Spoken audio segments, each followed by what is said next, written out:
excited to be here today at the Food Bank of Northeast Georgia, and I'm here with Laura Hunter and Joanne Baumgartner, who are two of the Kitchenettes. We're going to talk about that in a minute, but volunteers here at the Teaching Kitchen. And so, ladies, thank you for taking a few minutes of your busy morning. Thank you for coming. You're welcome. As you can see, there's some good stuff being prepared in the background. Laura, can you just start by sharing with everybody what kind of was the inception of the Teaching Kitchen? My understanding is when they started developing the food bank for the Rabun County area and the surrounding counties, they felt the need to develop a teaching kitchen where people could basically learn how to cook good and nutritious food.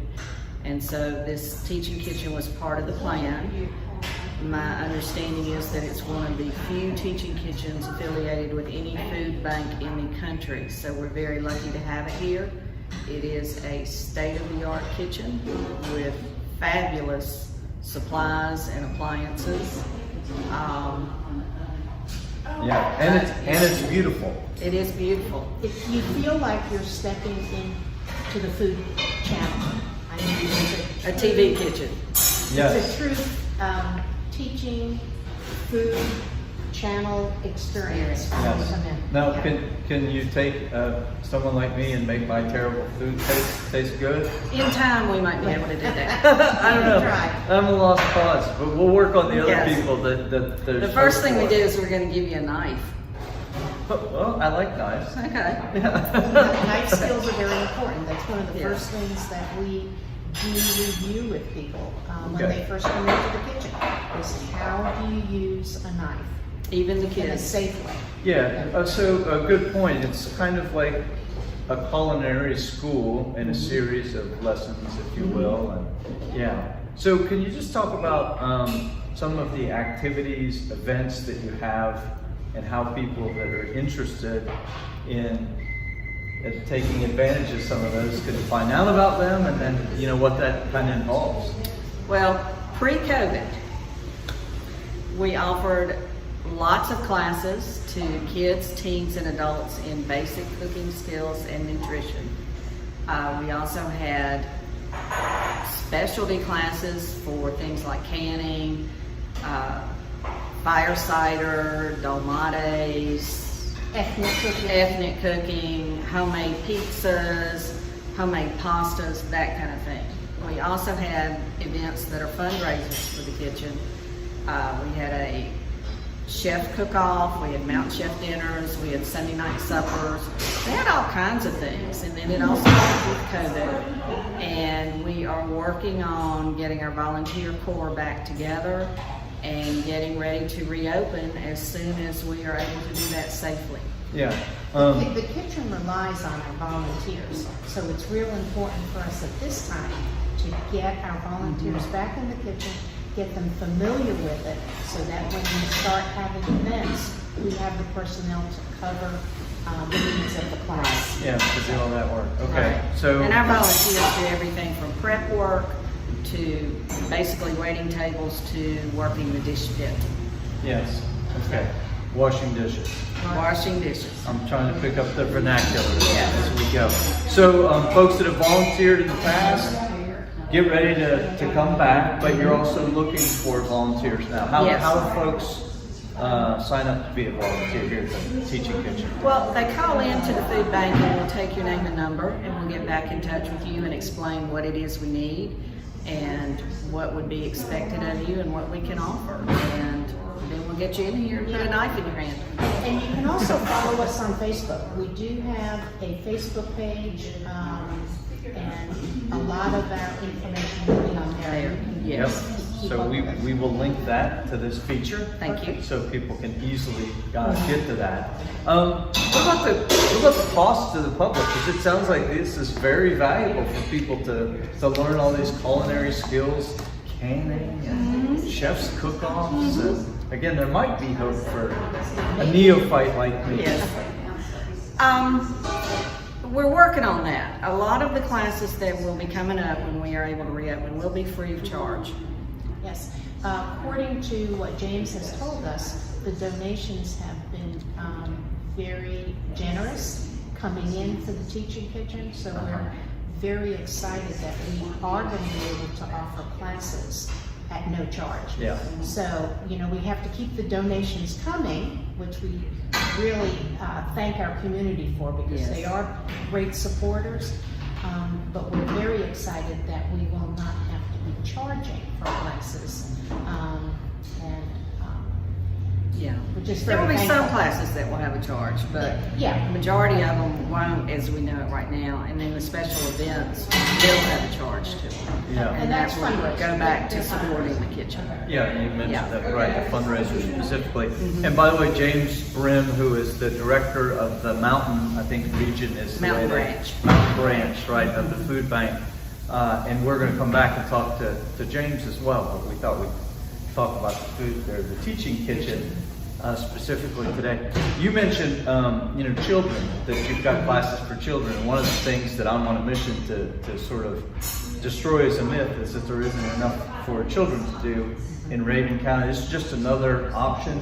Inclement weather, doesn't matter, cold weather, hot weather, you're inside, you're doing that. And for kids, great life skills that sort of match Right. what's happening in the Rabun County in the way of sustainable living and healthy organic foods and things like that. The So- kids love it, absolutely love it, and depending on your age group, a lot of times as we get to the end of a cycle of classes, we'll form them into teams and let them take charge. Yeah. Oh, wow. Yeah, so it's good. It's nice to watch them evolve. They Yes. start off when they've never put a knife in their hand, and then by the time they leave, they're much more comfortable. They can go home and help mom or dad in the kitchen. So it's Yeah.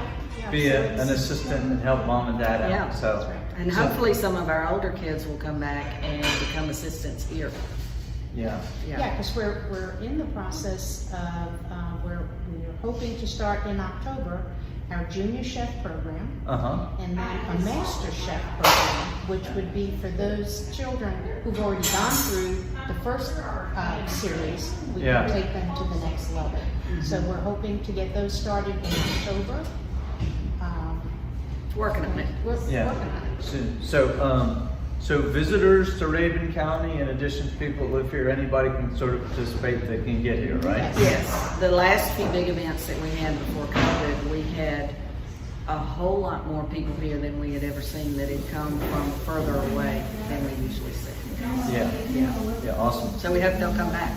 What about seniors? Do you do anything specific for seniors in the way of classes or events?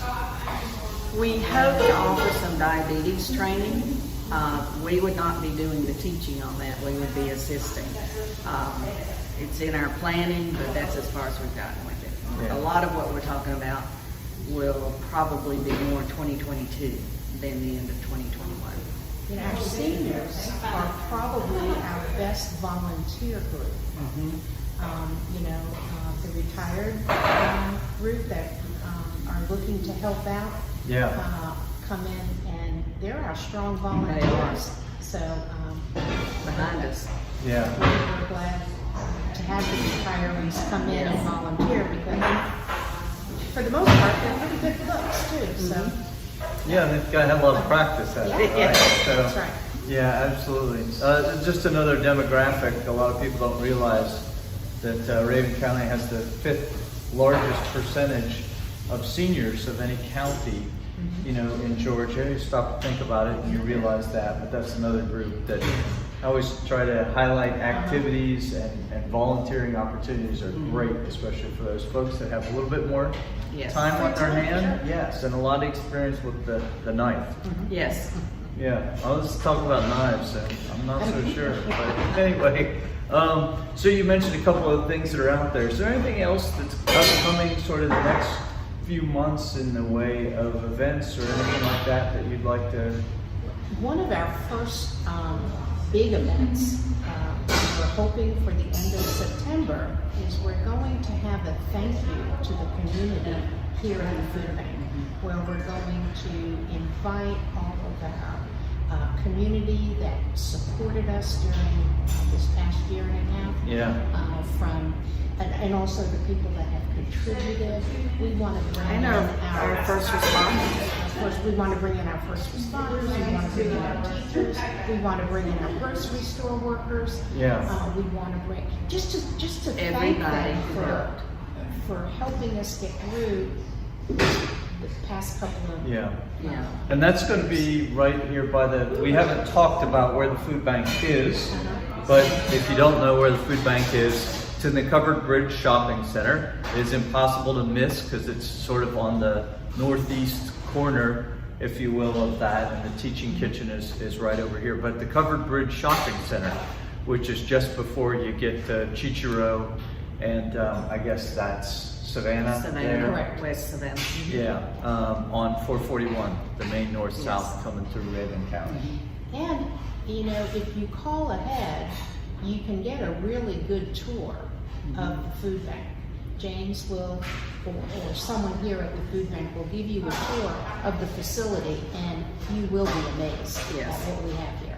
Yeah, pretty cool place. We did a mini tour and showed the commercial kitchen when we were with Carlton Chamblin of Right. Farm to Cocktail. That's another feature. I always like to plug our past features Right. when we're doing them, and so pretty cool. But come get a tour. It's a pretty impressive place, and it's not your run-of-the-mill, so to speak, food bank. No. Okay. Well, ladies, thank you so much for taking time to talk. Do you want to with talk us this about what morning. we're working on today? Oh, yeah, sure. Hey, what are you working on today?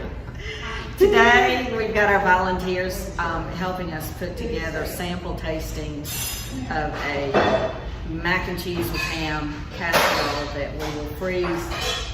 It's pretty good. And then we will hand it out with the mobile pantry.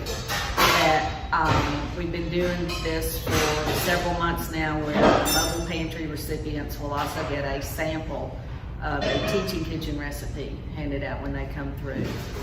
So check our Facebook page, and generally we have something announcing that we will do something for the mobile pantry. Okay. So Something homemade to give out each month Yes. to the mobile. Yeah, sounds fantastic. It's starting to smell really good in here. They're busy at work back there. Yeah, Just not they're paying a great attention. crew. So, all right, will you help me say so long to everybody? I always say, we'll see you next time, Raven County. Bye-bye. bye, thank you. Come see us.